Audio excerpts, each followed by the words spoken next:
शुभ संध्या सांग मैंने हैप्पी दिवाली। आज पवित्र दीपावली उपलक्षे आप समस्तଙ୍କୁ हार्दिक अभिनंदन शुभेच्छा। कथा कि जेहेतु आज वर्षा गोटे आरंभ है कौन लघुचाप अच्छी तो आज वर्षा भी चपा खुशा वर्षा है जहाँफल मुझे दीपावली ब्लॉगिंग भी कर पारि छाड़ सी जहाँ मु जो जो ब्लॉगिंग हो समस्ते सपोर्ट करूँ।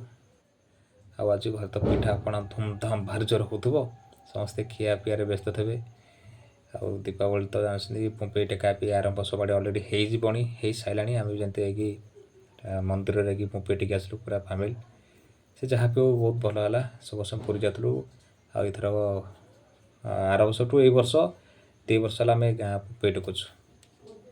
आपण को पुनर्बार हार्दिक अभिनंदन दीपावली शुणुन तो हुड़हुड़ी चली बेटेका पूरा गाँ आज पड़ू कि वर्षा टे अट करता कि जहाँ पाग ये भल था 4-5 घंटा पाग था तो बहुत बढ़िया था छाड़ से वर्षा निर्भर। धन्यवाद, नमस्कार, जय जगन्नाथ, शुभ संध्या, जय जगन्नाथ।